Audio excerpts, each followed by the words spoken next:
अयोध्या में चारों ओर आनंद का वातावरण था। लक्ष्मण, उर्मिला और सीता जगमगाती अयोध्या को देखकर आनंद विभोर हो रहे थे। राम भी वहीं थे, किंतु गंभीर। आने वाले समारोह की प्रतीक्षा में जहां सब प्रफुल्लित थे, वहां एक ऐसा भी हृदय था जिसमें राम की जय जयकार शूल की तरह चुभ रही थी। वो था महारानी कैकेयी की दासी कुबड़ी मंथरा का हृदय। और वे ईर्ष्या में जलती तपती, दीपक बुझाती, तेल गिराती कैकेयी के पास पहुंची। राम सीता अपने कक्ष में गए और महाराज दशरथ रानी कैकेयी के कक्ष में पहुंचे, लेकिन महारानी वहां नहीं थी। दासी से पता चला वो कोप भवन में है। कोप भवन में ऐसा क्या हुआ? ये सोचते सोचते महाराज कोप भवन जा पहुंचे। देखा गहने कपड़े बिखरे पड़े हैं और महारानी नागिन की तरह बल खाए धरती पर लेटी है। मंगल भवन अमंगल हारी, प्रभु सुदशरथ अजिर बिहारी।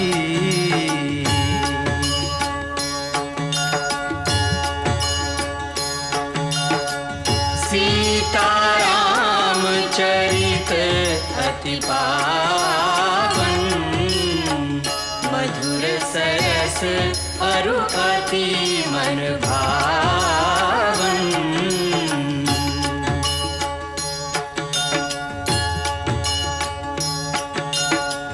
पुनि पुनि कितने हो सुने सुनाए, हिय की प्यास बुझत न बुझाए।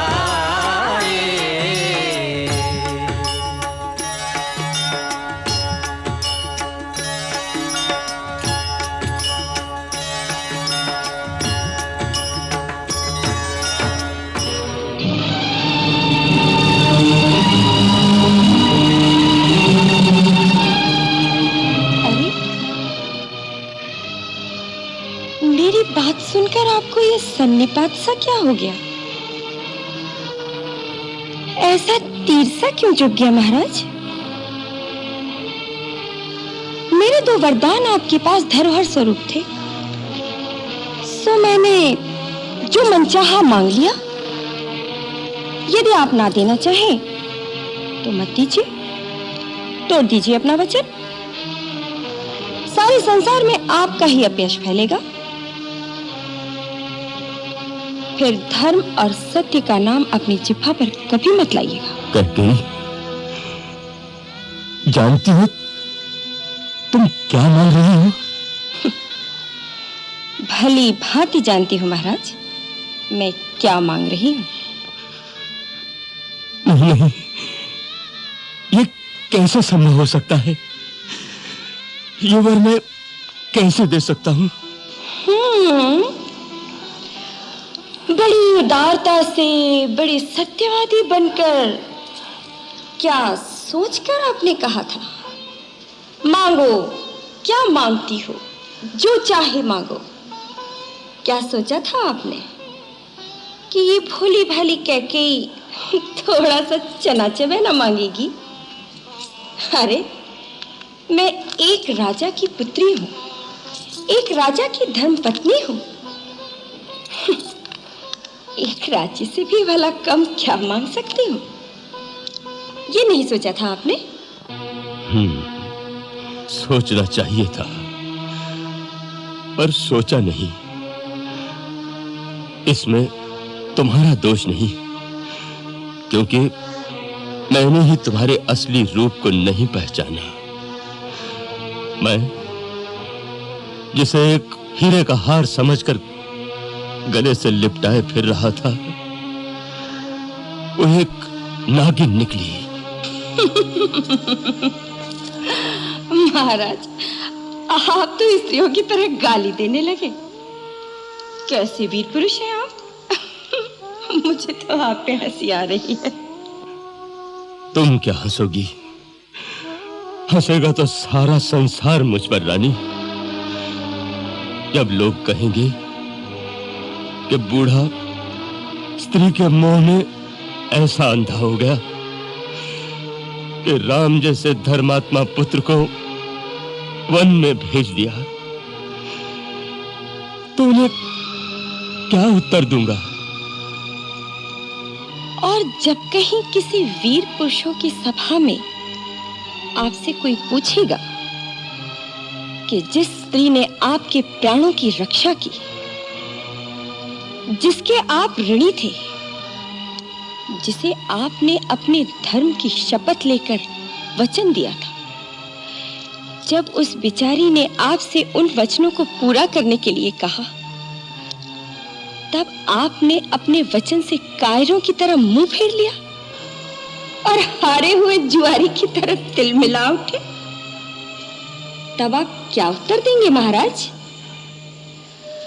स्वर्ग में बैठे हुए आपके पूर्वज आपकी कितनी शोभा बखानेंगे।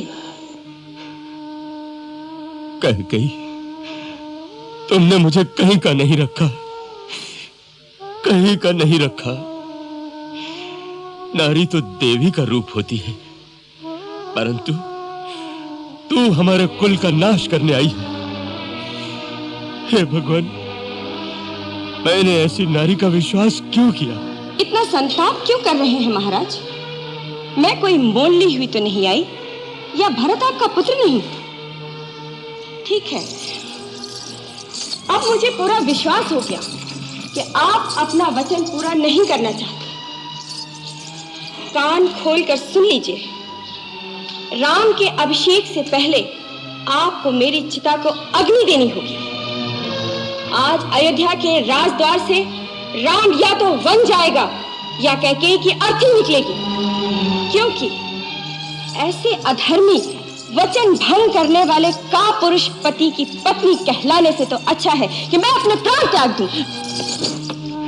ऐसे कठोर वचन मुंह से ना निकालो प्रिय। किसने तुम्हारे मन में ऐसी दुर्भावना पैदा कर दी? किसने हमारे प्रेम और विश्वास में यह विष घोला है?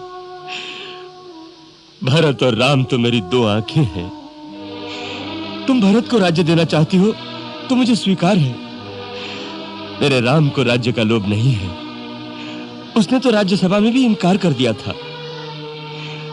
भरत यदि राजा बनना चाहे तो मैं सवेरे ही भरत शत्रुघ्न को बुलवा लूंगा। दूसरी लगन शोध कर भरत को राज्य दे दिया जाएगा। परंतु राम को वनवास देने की बात अपने मन से निकाल दे। अपना दूसरा वरदान वापस ले ले रानी, वापस ले ले। नहीं महाराज, ऐसा कदापि नहीं हो सकता। यदि आपको देने हैं तो दोनों वचन देने होंगे। मैं आज ही राम को वन जाते हुए देखना चाहती हूँ।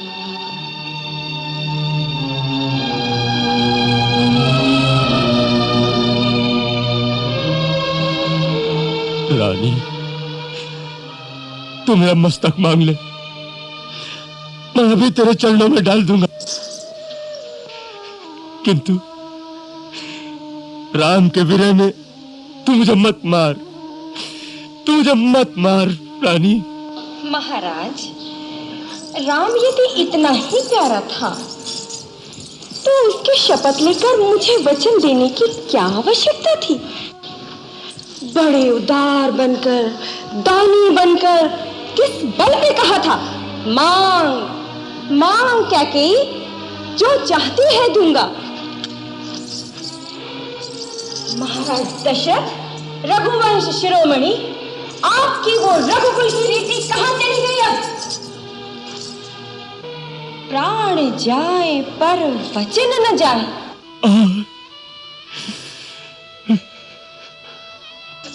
क्या वो झूठा थोथा प्रलाप था? अनर्गल बातें थी? वो सब मिथ्या थी, झूठ था, या आपका रचाया हुआ प्रपंच था? उत्तर दीजिए।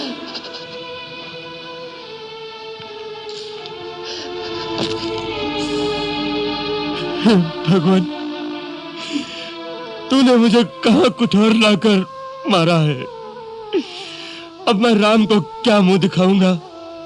किस मुंह से कहूंगा कि राम, तू अब राज्य का अधिकारी नहीं रहा? हे राम,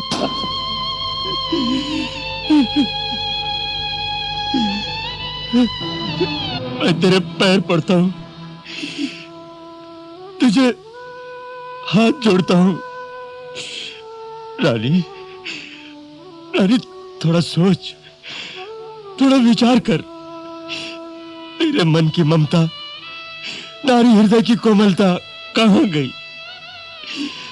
तूने राम को सदा सगी मां से बढ़कर प्यार किया है, और राम ने भी तुझमें और अपनी मां में कोई भी अंतर नहीं रखा। देख, देख, अंत में तू बहुत बड़े कलंक की भागी बनेगी। मैं तेरे हाथ जोड़ता हूं, ये कुटिल कठोर विचार मन से निकाल दे। मैं तेरे पैर पड़ता हूं, तेरे पैर पड़ता हूं। अब अधिक प्रपंच मत कीजिए महाराज। धर्म हो या अधर्म, यश मिले या अपयश, मैं मेरे भरत की सौगंध खाकर कहती हूँ, राम को वन में भेजने के सिवाय मैं किसी और वर से संतुष्ट नहीं हो सकती। फिर ये प्राण नहीं रहेंगे। अरे निर्दयी, निष्ठुर, सूर्य के बिना ये संसार रह सकता है, जल के बिना मछली रह सकती है, किंतु राम के बिना दशरथ के प्राण नहीं रह सकते। तो तोड़ दीजिए अपना वचन। आप उन रघुवंशियों में से नहीं हैं जिन्होंने अपना वचन निभाने के लिए अपने प्राणों की आहुति दे डाली। एक पंछी के प्राण बचाने के लिए अपनी बोटी बोटी कटवा दी। आप उन रघुवंशियों में से तो है नहीं। आप तो रघुवंश के कलंक हैं, कलंक। कैकेयी, जीवन भर के प्रेम का अंत इस प्रकार करेगी? देख, देख, तेरा ये त्रियाहट तेरा ही सर्वनाश कर डालेगा, तेरा ही सर्वनाश कर डालेगा। हो जाए सर्वनाश, आ जाए महाप्रलय, किंतु राम अवश्य बन जाएगा। अरे हत्यारी, कुलघातनी, ये तू नहीं बोल रही है, ये दशरथ का काल बोल रहा है। दशरथ का काल बोल रहा है, दशरथ का काल बोल रहा है।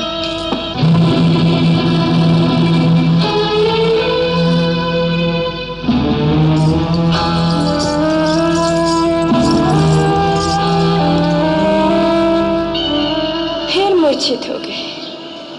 राम, राम। महाराज, अब उठिए भी। यह धरती पर पड़े पड़े युवा स्त्रियों की तरह विलाप ही करते रहेंगे। प्रभात होने को आई। पुरुष बनकर उठिए, राजा बनकर सिंहासन पर विराजमान होइए। अभी मंत्रीगण आते ही होंगे, उन्हें अपना बदला हुआ निर्णय नहीं सुनाएंगे। उठिए महाराज, उठिए। तभी गुरुदेव वशिष्ठ के आदेशानुसार आर्य सुमंत्र वहां पहुंचे। जय हो सूर्यवंश शिरोमणि, महादेवी कैकेयी की जय हो। युवराज श्री राम के राज अभिषेक की पूरी तैयारियां हो चुकी है। कृपा यज्ञशाला में चलकर आप इस शुभ कार्य का आरंभ कराइए।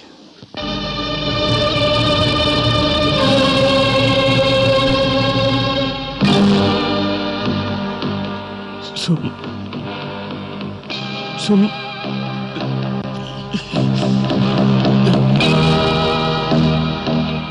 क्या बात है महाराज? महादेवी, महाराज की यह दशा, क्या कारण है? इनके मन की तो यही जाने। सारी रात राम को याद करते रहे। आप कृपा करके राम को बुला लाइए। आर्य सुमंत्र, जाइए राम को बुला लाइए। क्षमा महादेवी, महाराज की आज्ञा सुने बिना मैं कैसे जा सकता हूं? राम को बुला।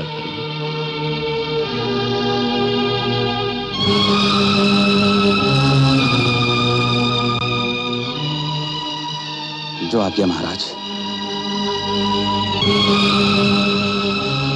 राम सीता के साथ उस समय अपने कक्ष में थे। किस चिंतन में खोई थी सीते? कुछ नहीं, मैं तो आपके अभिषेक की कल्पना कर रही थी। नहीं, कुछ और भी था। चिंता कुछ गहरी थी। मैं सोच रही थी, आज इस मस्तक पर राजमुकुट सुशोभित होने के पश्चात आप प्रजा की धरोहर हो जाएंगे। फिर मेरा आप पर कितना अधिकार रह जाएगा। इतने बड़े राजा के दरबार में फिर सीता का स्थान कहाँ होगा प्रभु? तुम्हारा स्थान सदा राम के हृदय में है सीते। मैं आपकी नहीं, मैं तो राजा रामचंद्र की बात कह रही थी। उसकी चिंता करके भी तुम राजा राम के साथ अन्याय कर रही हो अवधेश्वरी। राम चाहे राज सिंहासन पर हो या कुशा के आसन पर, हर स्थान पर राम सीता के बिना अधूरा रहेगा। युवराज की जय हो। क्या है सुनंदा? महामंत्री आवश्यक संदेश लेकर उपस्थित हुए हैं, तुरंत दर्शन करना चाहते हैं। देखें क्या बात है। निश्चय ही राज्याभिषेक संबंधी कुछ कार्य होगा। प्रणाम आर्य सुमंत्र। यशस्वी हो युवराज। दिग दिगंतक प्रताप बना रहे। महाराज ने मुझे आपके पास भेजा है। कोई विशेष आदेश? कुछ विशेष ही लगता है। महाराज अभी तक महारानी कैकेयी के भवन में ही हैं और महारानी ने आपको शीघ्र आने के लिए कहा है। तात स्वस्थ तो हैं? बस बुलाया है, आपको देखना चाहते हैं। अच्छा, ये क्या है? आज आप राज सिंहासन पर बैठेंगे, इसलिए परंपरा के अनुसार अब आप जिस स्थान पर भी जाएंगे इस छत्र छाया में ही जाएंगे। अच्छा, अब आप महाराज के पास जाइए, मैं यज्ञशाला में जाता हूं। प्रणाम। पिताश्री, आपकी आज्ञा से मैं राम आपकी सेवा में उपस्थित हूं। मेरे लिए क्या आदेश है? आप कुछ स्वस्थ नहीं दिखते। पिताजी को क्या कष्ट है मां? उनकी अस्वस्थता का क्या कारण है? मैं राजवैद्य को बुलाऊं? इनके रोग की दवा राजवैद्य के पास नहीं, तुम्हारे पास है राम। मेरे पास? परंतु रोग क्या है? तुम्हारा मोह, तुम्हारा स्नेह, जिसके कारण आज ये सूर्यवंश की कीर्ति को कलंक लगाने के लिए तैयार है। माता, मुझे क्षमा करें। पिताश्री के लिए आपके श्रीमुख से वचन उचित नहीं। मेरे पिता जैसा धीर और वीर पुरुष आज इस धरती पर दूसरा कोई नहीं है। वो गुणों के भंडार और सत्यवादी हैं, जिनकी कीर्ति आज तीनों लोकों में फैली हुई है। वो अपने इस सेवक के मोह में ऐसा कोई कार्य नहीं कर सकते जिससे सूर्यवंश की कीर्ति को धक्का लगे। वही तो कर रहे हैं तुम्हारे धीर और वीर पिताश्री।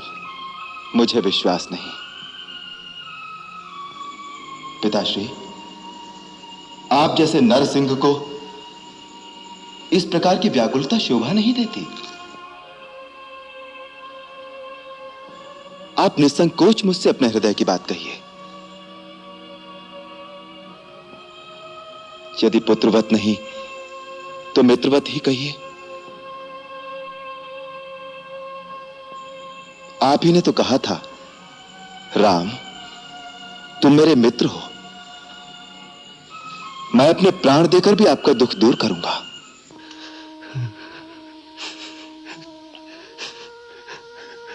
राम,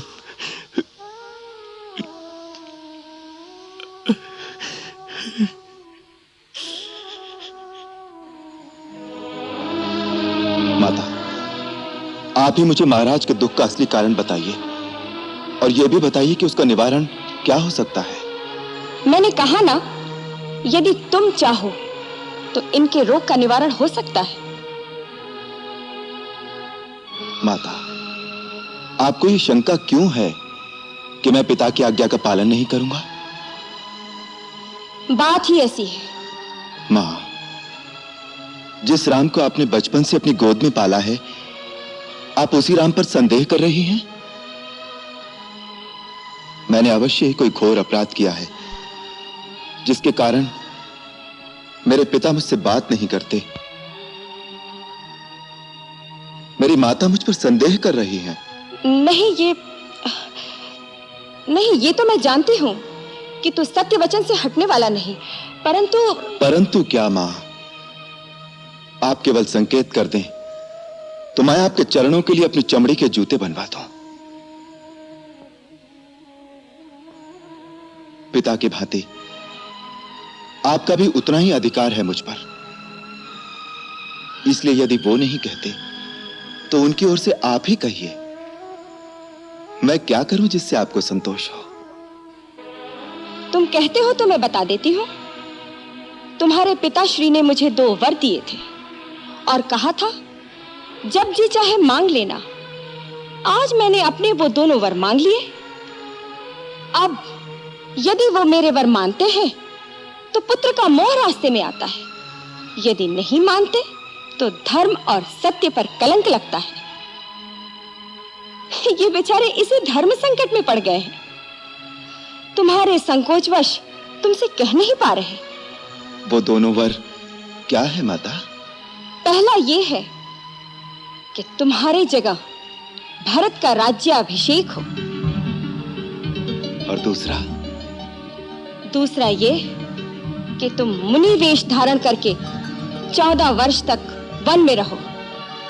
बस इतनी सी बात पर इतना विवाद था? ये तो बड़ी प्रसन्नता की बात है मां कि मुझे माता और पिता दोनों के वचनों को पालन करने का ऐसा अवसर मिला जो किसी पुत्र को बड़े भाग्य से मिलता है। भरत को राज्य देने के लिए तो मुझे किसी की आज्ञा की आवश्यकता नहीं। उस जैसे भाई को तो मैं राज्य स्वयं प्रसन्नता से दे दूंगा। रहा वनगमन, तो लगता है मेरे कोई पुण्य जाग उठे जो आपकी आज्ञा से मुझे वहां जाने का अवसर मिल रहा है जहां ऐसे ऐसे महान ऋषियों और मुनियों के दर्शन कर सकूंगा जिनका तेज तीनों लोगों को प्रकाशित कर सकता है। मां, मेरा तो चारों ओर से कल्याण हो गया। पिता की आज्ञा का पालन, मां की इच्छा का अनुकरण, छोटे भाई का राज्याभिषेक और मुनि दर्शन से मेरा कल्याण। केवल इतनी ही बात थी ना, या और भी कोई दुख है पिताश्री को? नहीं पुत्र, तुम्हारी शपथ, भरत की सौगंध, महाराज को और कोई दुख नहीं है। अब तुम ही इन्हें समझाओ ना कि ये अपने वचन का पालन करें, तुम्हें वन जाने की आज्ञा दे, संसार में निंदा और अपयश से बचे।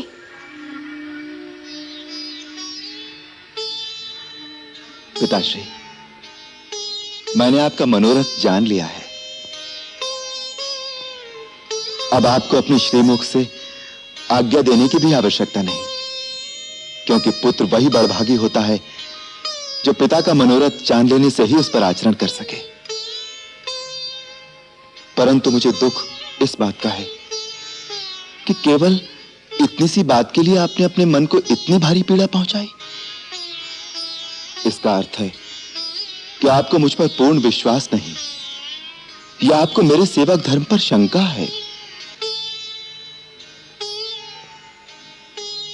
पिताश्री, मुझे आशीर्वाद दीजिए कि मैं अपने आचरण से फिर आपका पूर्ण विश्वास पा सकूं।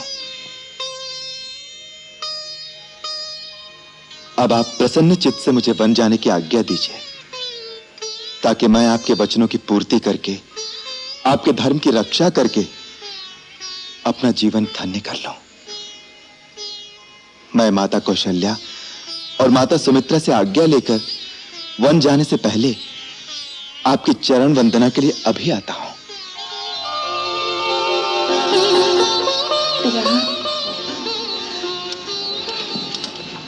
ठीक समय पर आ गए। मैंने रात भर विष्णु का एक लक्ष्य जप किया है। मैं अपने हाथों से विष्णु के श्री चरणों का मंगल तिलक लगा दूं।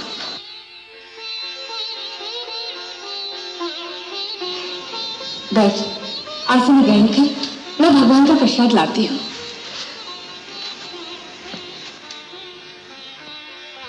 देखता क्या, बैठ जा। नहीं माँ, बहुत जल्दी है क्या? अब इस आसन पर बैठना मेरे लिए वर्जित हो गया है।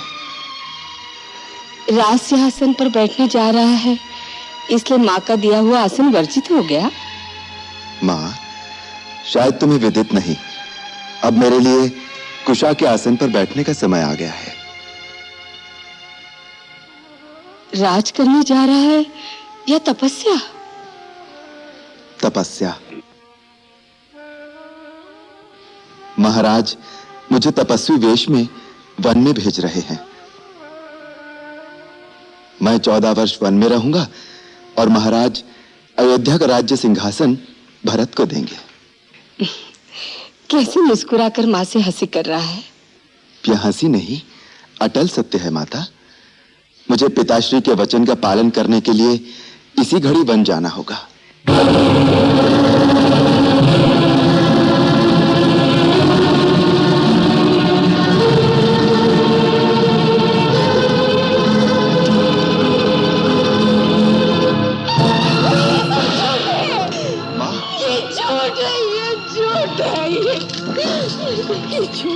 माता, धीरज रखो माता। अयोध्या की महारानी को इस प्रकार धैर्य खोना शोभा नहीं देता। परंतु ये सब क्यों? किसने किया ये सब? राज्याभिषेक के तो स्वयं महाराज जी उत्कंठित हो गए थे। उन्होंने कुलगुरु महर्षि वशिष्ठ से जल्दी शुभ समय निकलवाने को कहा था। फिर एक ही रात में उनका निश्चय क्यों बदल गया? क्यों? मुझसे अधिक कैकेयी की ममता है तुझ पर। फिर उसने महाराज को क्यों नहीं रोका? क्यों? यह स्वयं महारानी कैकेयी का ही तो आदेश है। कैकेयी का?